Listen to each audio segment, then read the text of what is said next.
Siamo nella Sicilia degli anni 30 ed una donna comunica alle altre due amiche o commarelle, Nina e Vicenza, di essere in dolce attesa.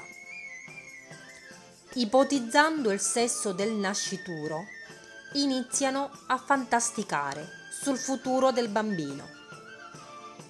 Se è maschietto, lo manderà a scuola. Se è femminuccia, la farà dedicare ai lavori di casa ed al cucito. E con tanta allegria ed ironia, mettendosi a cerchio, intonano un canto. Cummari Nina.